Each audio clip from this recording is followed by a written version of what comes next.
مالي وناكسن أصحابته قلب وناكسن وعمانته هالكان بسود وين ولكن موها يوتيوب كيسة نات كلا صعدان مدة بدن ما أنتوا حسوا قارن مقالة تكان هذه جدا ما تحتى وقع عاجزين وحياة وضوء حتى وعاجزين وحقها وسكفريا مركو حالنا ولكن موها سودو مقالة تكان مش هذه أو أصحابته دي جوك مركو حقها صوفريا نيجا حقها ما أنتوا وقع عاجز حتى إنه وحده guys soo jeedin buu xawaay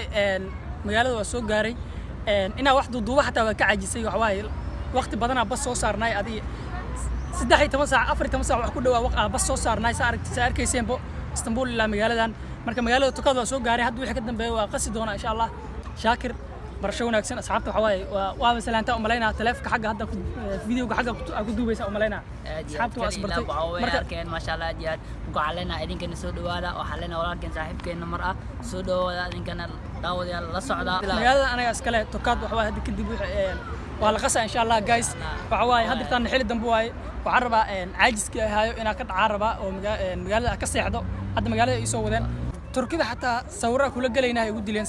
sawira kula galeynaa ay dhahayn waa daalay in turkida dadku iska jeceliin in sawir kula galaan iska jeceliin waa la galna sawir qaarkood qaarna waxa waaye naga siya dhahnay maanta jokes fiiro ma ku waalena falosha barta jokes fiiro ma so beautiful ee koodan jokes fiiro ma qurxanta lagu leeyahay sama qurxana ilaahay ugu dheershay arkeena insha Allah turkida anaga waa noo taala magaalada isku jikan jawigeeda waaye insha Allah waxa waaye muuqaalka intaas ku soo gabagabeynayna